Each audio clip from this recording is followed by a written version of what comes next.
Breaking news to you, baby dolls. Ethereum has crossed $2,600 and the ETH BTC ratio has finally started to curl. That is a barometer. So it's like a thermometer of the risk gauge for crypto. It's very important. What I'm going to do now is just show you the friendship happening in real time.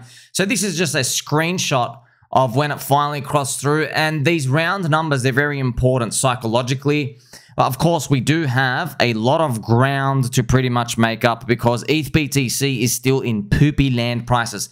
This is the Ethereum ratio to Bitcoin, as you can see. What I'm going to do now is switch to the weekly chart. So that was a lower time frame. As you can see, friends, it is a nice weekly candle here, reversal, but we've got a long way to go. Like it's at 0.041. So what does that mean? 0.041. It means Ethereum is 4.1% of Bitcoin's price. So if Bitcoin was 100,000 today, Ethereum would be 4,100, which is a letdown because that ratio was the same price 8 years ago, pretty much. It's a massive round trip. So the Ethereum bulls, we're all bullish on Ethereum. We would love it to be closer towards 0.10, so about 10%.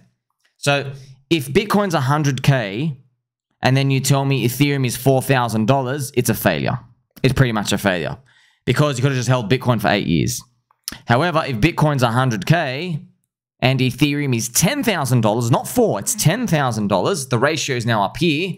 It's not like the most amazing thing because it hasn't made a new high, but you're making ground here. You're actually making ground. What would be the actual wet dream of everybody? It would be 16% because that is the flippening. So there's a difference there, right? So when Bitcoin's 100K, Ethereum can be 4K, it could be 10K, it could be 16. And they are telling you very different things.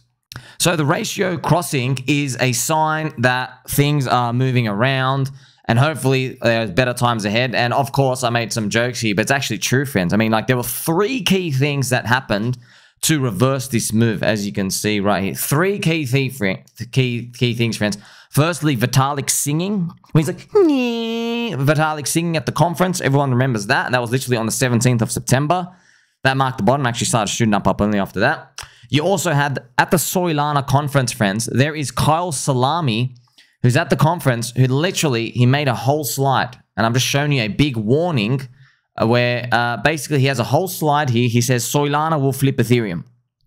And it's okay to think that. It's just, it's about the confidence to say that and everybody cheering around it. That's what it really comes down to. And here is obviously Kyle Salami.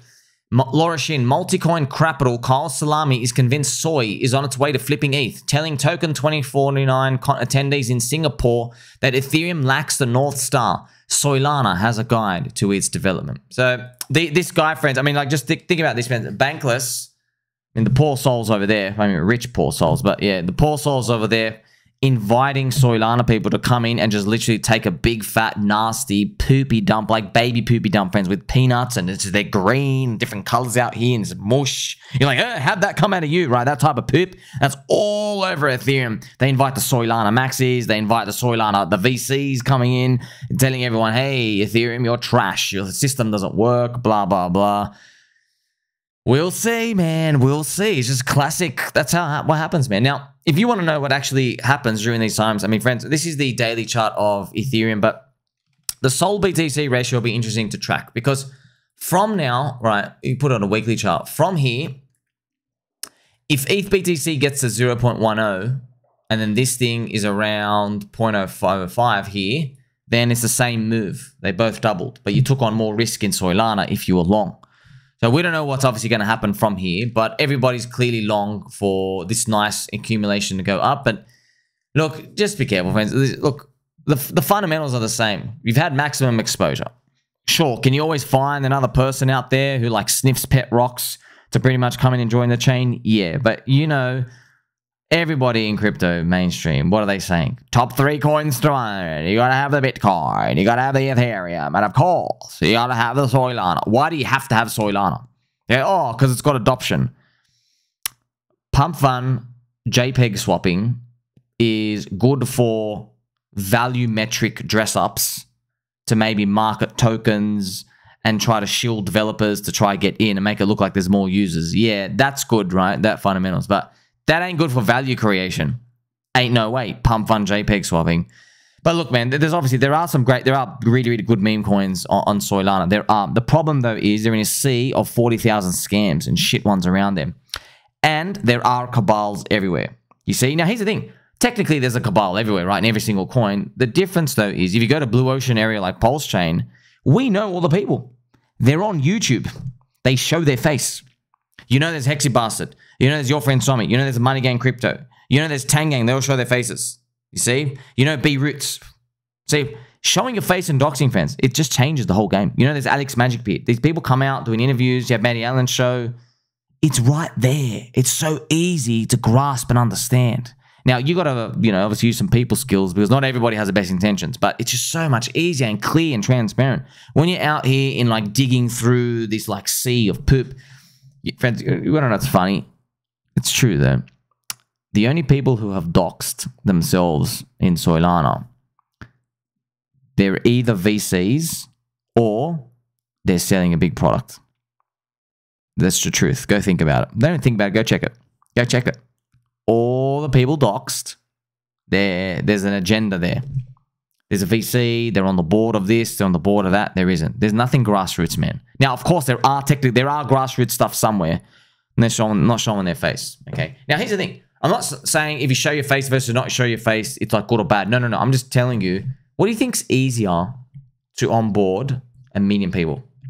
A faceless JPEG guy with some monkey smoking a cigarette, you know what I mean? How about instead of a monkey smoking a cigarette, how about a real guy in a Pikachu hat smoking a cigarette? People come to respect that. You get to relate to that more, right? Also, one of the third reasons why Ethereum going up, Solana's girl's house yelling that you're too poor to stay in the house. So, friends, obviously, remember I alerted everybody out here when the girl goes, hey, oh my God, come to Solana. I was like, bro, you're a female. You know what I mean? Girls coming around. You are not the maverick rebel going against the grain, friends. They're the first people to bend when it comes to social lubrication and stuff. Yeah, so it's just something that when you put them all together, you just, the market's just speaking to you still. Okay. Now, I don't want things to topple around or fall off a cliff. I don't like that world. But you're not playing for today or tomorrow or the next 3 months. You're playing for like a year. That's what you're playing for. I guess we'll see what happens. You also have these fun, lovely memes. Habibi, come to Pulse Chain. So, I mean, friends, it's the Blue Ocean area. It's so great. Now, obviously, if you tell everybody that something's Blue Ocean, enough people come in, it becomes Red Ocean, which is shark-infested waters. But we're so far away from that. I mean, you still have, it's funny, no one's going to get it until it's too late, but the overhangs in Pulse Chain, they're bullish. BankX, bullish. Richard Hart, Corrupt SEC, bullish. Richard not streaming, bullish. Richard offside on the Ethereum, bullish. Because there's all the reasons why soy boys are too scared to jump in. Sweet, that's how you know we're like nowhere near expensive. Not even close. I just named for you off the top of my head 4 overhangs. I'm sure I could list another 4 or 5 more. So, by the way, friends, I'm not just telling you like it's some sort of gospel out here, but like just in my experience, I've been in markets. Look, even friends, go watch Suzu's interview with Taiki. And then I've made the whole video on that, right? Suzu, remember, I call him Puzu, and I've got to remind you. Puzu is just an amazing nickname, but he hasn't blocked me. He's a nice guy, okay? He's a nice guy. A couple of three arrows capital type of dilemma, but, he's a nice guy. Now, he understood Hex. He understood the cult. And he's been around, 2011, 2012. He said, man, the FUD was always bullish, man. The FUD was always bullish. Now, you can see in his eyes when he's talking about the FUD always being bullish, he's referring to the Bitcoin halvening years where the market's uncertain. So 2012, 2016, 2020.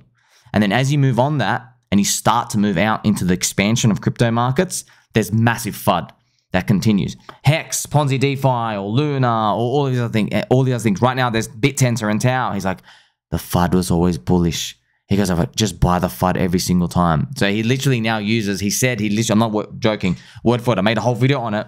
He now uses Eric Wall essays as buy signals. He goes, the longer Eric writes something, that something's not going to work, he buys it. You know what Eric wrote a whole article about, pretty much? Mother, which is Iggy's coin, Iggy Azalea. So maybe we should be long that. Thing is, it's 57 million market cap, friends. But I mean, like, remember my principal, though. My principal always says, hey, man, no matter what you think about size or market caps, just have some exposure. Just have something. That's why I'm probably thinking we should probably do DCAing in that. Just get something. Just get something, okay? I've got to make a whole video on that as well. This is some fun dick with butt, friends. You remember down here, man? I mean, like everybody, like literally as everybody just capitulated out, what's up? 2.8x already. So obviously having fun here. These are tiny, bro. 2.9 million. This is a joke. This is a complete joke. Let's get to the dickening. How much is the dickening? That's 7x on Pulse. Yeah, so whatever Pulse does, so that's 8x on Pulse. So if Pulse does 10, this does 80. Okay, but you might say, hey, maybe 80 is too much. Okay, divide it by 3. Still 25. See what I mean, friends? Once you're so undervalued, people are arguing, okay, is it going to do 100x or 50 or 10? Man, 10 is still a lot of money. It's a lot. You see? You're going to have people in crypto, they're in Bitcoin on leverage. Bitcoin's at 130K. They're going to arguing whether it's going to 200 or 150 or 160. From 130 to 200, it's only plus 50%. But they're doing leverage. They've got to rely on the leverage. They've got to rely on the timing because they don't have what it takes to be in the blue ocean area like we are. But good, they'll learn the hard way. I also wanted to balance it out with my friend Gerard, friends. Extremely worrying data. So whenever I watch Gerard's videos, friends, I've got to play some Habibi Ali music.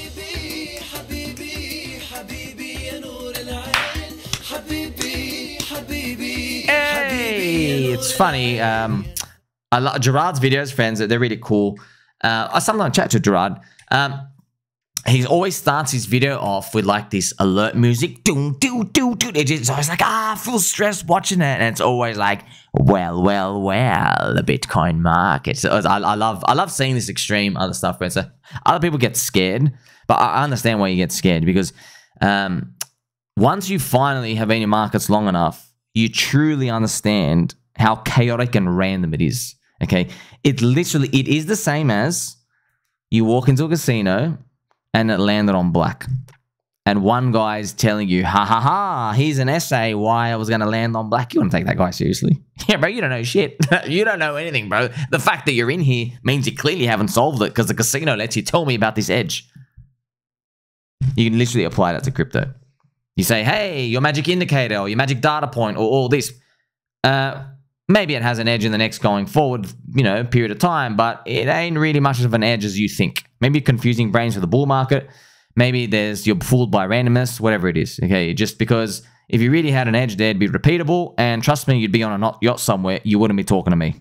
So, but you have to see this over and over and over again to really grasp it, friends. I believe we will pump so hard that Gerard has to make a video titled, I was wrong, sorry.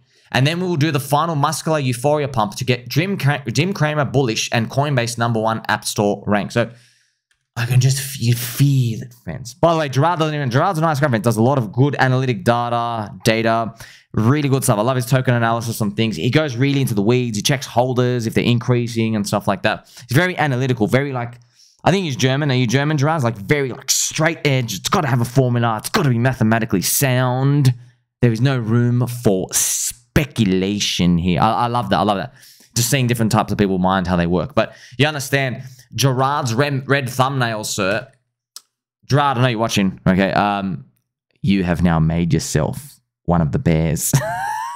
By the way, Gerard sold, I think, at 62K or 58K. So he's still turbo bearish or anything. But Gerard, I'm just telling you, bro. I got deja vu, dude. This is 4 years ago, bro. I'm just telling you right now. I could just see it, friends. I could just see something like this.